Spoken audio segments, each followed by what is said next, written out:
नमस्कार, आप देख रहे हैं रब्सी लाइव और आज के इस पॉडकास्ट में हमारे साथ मौजूद है पीयूष सर। तो सबसे पहले सर आपका स्वागत है और आज हम इस पॉडकास्ट में बात करेंगे कुछ राजनीतिक गलियारों को, कुछ मुद्दे को लेकर।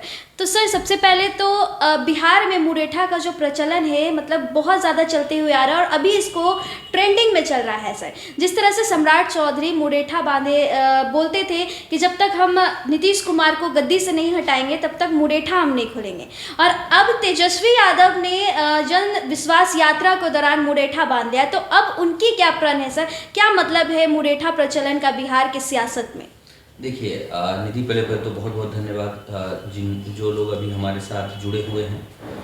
सबसे पहली बात ये समझना पड़ेगा कि मुरेठा जो है वो हमारे बिहार के लिए या यूपी के कुछ ईस्टर्न पार्ट को ले लें तो उनके लिए इज्जत की बात होती है, प्राइड की बात होती है और उससे हम लोग रिलेट करते हैं। जैसे आप कुछ समय पीछे जाएं तो अक्सर फिल्मों में आप देखोगे दिखाया जाता था कि मुरेठा सर पे है, उसको उठा के फिर नीचे रख दिया गया कि इज्जत है मेरी, बचा लीजिए। तो ये सारी चीज़ें होती थी। तो वही सियासत में भी ये दौर शुरू हुआ है।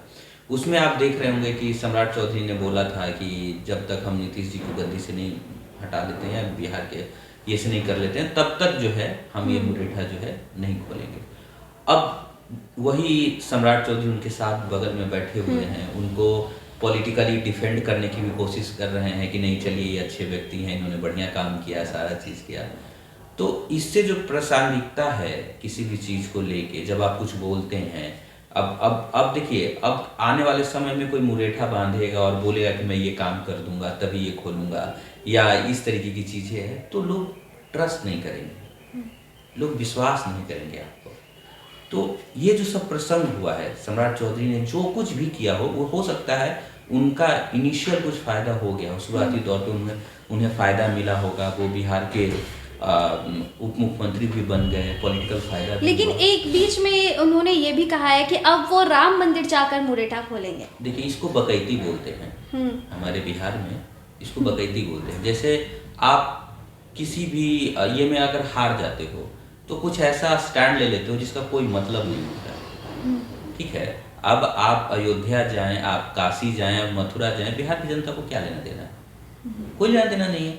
टूरिस्ट प्लेस है, आप खूब जाइए, घूमिए, भगवान से आशीर्वाद लीजिए, लेकिन जनता से जो आप आशीर्वाद लिए थे, जो जनता को आपने वादा किया था, उस वादे पे तो आप नहीं खरे उतरे।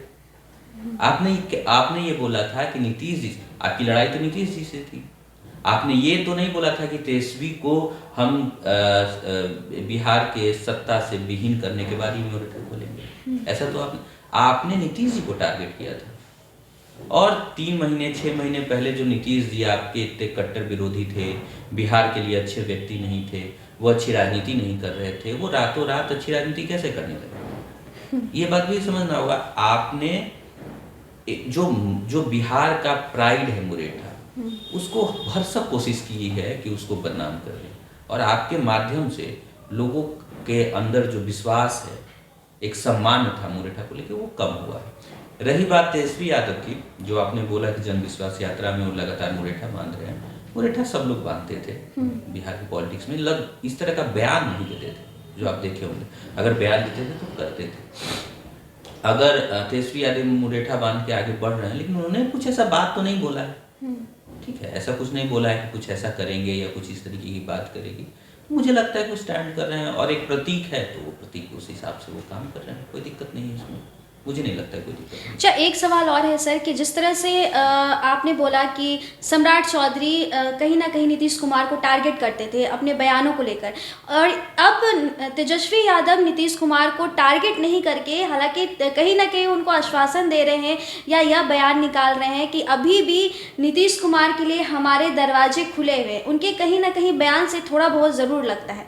तो इससे क्या प्रतीत होता है सर कि एक बार फिर से नीतीश कुमार की अगर जाएंगे महागठबंधन की सरकार में तो तेजस्वी यादव उनको एक्सेप्ट करेंगे या नहीं? देखिए, ये सब कोई मायने नहीं रखता है, कोई एक्सेप्ट करेगा नहीं करेगा। राजनीति में ये सब चीज़ें चलती रहती है। खेल परसेप्शन का होता है, आप कैसा बनाते हो। दोनों राजनीतिक घराने से आए हुए हैं, सम्राट चौधरी भी राजनीतिक घराने से आए हैं, ठीक है, और शौकनी चौधरी के बेटे हैं।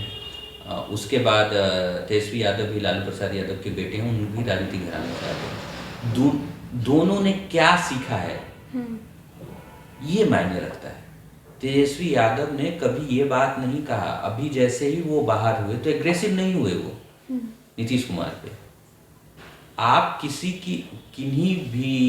भी व्यक्ति के विशेष के पॉलिसी के अगेंस्ट हो सकते हैं, ठीक है, निर्णय के अगेंस्ट हो सकते हैं कि इन्होंने जो निर्णय लिया है वो गलत हो है, लेकिन आप इस तरीके का अटैक नहीं कर सकते जिस तरीके का अटैक लगातार सम्राट चौधरी कर रहे थे, ठीक है।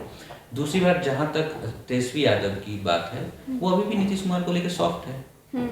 वो जान रहे हैं कि कल के डेट में हम कोई ऐसा बयान नहीं देना है जिससे कि फजीहत हो, क्योंकि उनको अभी भी उम्मीद है, 100% उम्मीद है। जिस तरीके का खेल लगातार नीतीश कुमार कर रहे हैं, कोई पता नहीं है कि लोकसभा चुनाव से पहले वो वापस आ जाए।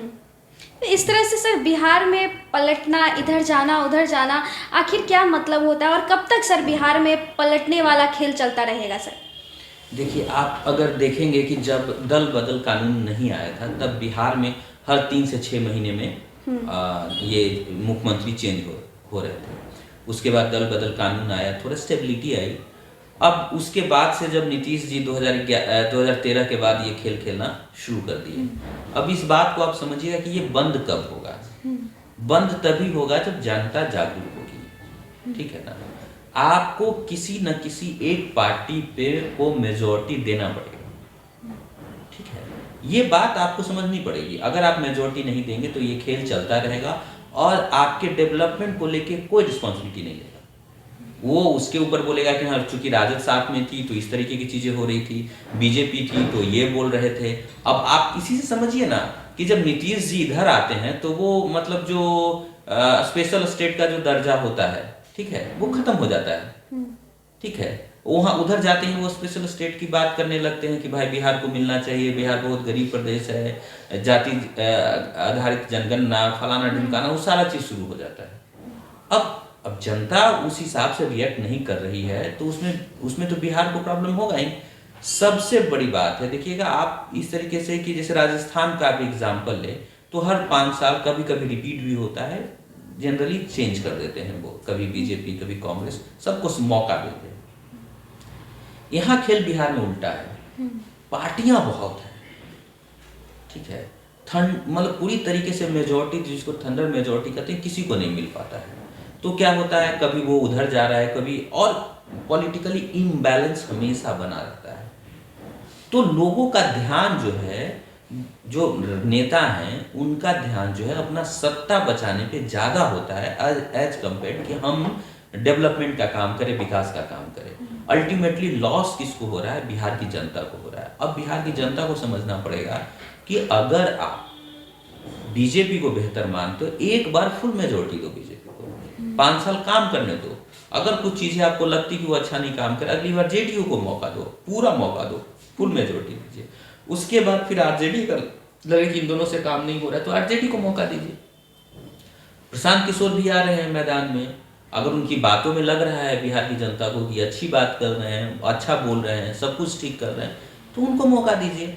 लेकिन एक बात और समझ लीजिए कि इन तीनों में, मतलब अब कुछ हद तक कहते थे कि भाई बीजेपी एक ऐसी पार्टी है, पार्टी विद डिफरेंस है, जो बोलती है, जो करती है, सारी चीजें हैं। लेकिन आप इससे समझिए कि अमित शाह लगभग पार्टी के सर्वे सर्वा है एक तरीके से, ठीक है ना। अब वो अमित शाह ने नवादा की रैली से ये ऐलान करते हैं कि भाई नीतीश जी के लिए दरवाजे बंद है, ठीक है ना। उसके बाद रातों रात आप दरवाजा खोल देते हैं। आप फिर आपके कार्यकर्ता कैसे विश्वास करेंगे आप पर? ये बात बताइए। जिन लोगों ने पूरी तैयारी कर ली थी ग्राउंड पे, जिन्होंने मेहनत किया था इलेक्शन को लेके, ठीक है, वो सारे कार्यकर्ता जिनका उतना खर्चा हुआ जनसंपर्क अभियान में, वो अब क्या करेंगे? और आपके साथ फिर क्यों रहे? आम जनता भी क्यों विश्वास करे आप पर? जब एक बार किसी व्यक्ति को आप कहते हैं कि ये व्यक्ति बहुत खराब है और उसी व्यक्ति के साथ वापस से जाके आप मिल लेते हैं, जब दरवाजे ललन सिंह और तेजस्वी माफ कीजिएगा नीतीश कुमार के लिए बंद थे, तो रातों रात कैसे खुल जाते हैं? और उसके बाद देखिए कि बकैती का भी एक लिमिट होता है। उनके ही नेता लोग ये बात बोलते हैं कि अरे वो तो दरवाजा बंद था लेकिन कुंडी नहीं लगाया। ऐसा बात नहीं है कि बिहार की जनता बेवकूफ़ है, आपको देख रही है। आपको मानती थी एक समय तक कि आप पार्टी विथ अ डिफरेंस हैं, लेकिन अब जिस तरीके की हरकतें आपकी है बिहार में और लगातार मतलब आप अपने बयानों से पलट रहे हैं, सिर्फ आपको सत्ता चाहिए, तो फिर बिहार की जनता भी आपको उस हिसाब से देख रही है। और हम मुझे नहीं लगता है कि जो क्रेडिबिलिटी आज से मतलब नीतीश जी के आने से पहले बीजेपी की बिहार में थी, वो आने के बाद ज़्यादा बढ़ी होगी, मुझे नहीं लगता है, वो घटी ही है। बीजेपी के कार्यकर्ता नाराज हैं, बीजेपी के लोग जो लोकसभा चुनाव में लड़ना चाह रहे थे चुनाव, जिन्होंने खर्चा किया था, जिन्होंने काम किया था, जिन्होंने जनसंपर्क किया था, जिन्होंने बीजेपी को घर घर पहुंचाने का काम कर रहे थे, जो वो नाराज हैं कि जब आप इलेक्शन के समय फिर नीतीश जी आ जाएंगे, फिर उनके लोगों को ही टिकट मिल जाएगा और फिर हमें झंडा ढोना होगा नीतीश जी के। और जैसे ही इलेक्शन खत्म हो जाएगा, फिर विधानसभा का चुनाव से पहले फिर नीतीश जी चले जाएंगे आरजेडी में, फिर उनके अगेंस्ट बयान देना होगा, तो उनकी क्रेडिबिलिटी क्या रह जाएगी। आप तो दिल्ली के एक सोफा पे बैठ के सारा कुछ डिस्कस कर लेते हैं, लेकिन बिहार के कार्यकर्ता, बिहार के बीजेपी के कार्यकर्ता का क्या हाल होगा। और ऐसे ही तमाम और भी पॉडकास्ट स्टोरीज जानने के लिए हमारे चैनल को सब्सक्राइब करें। फिलहाल आज की यह पॉडकास्ट यही तक थी। धन्यवाद।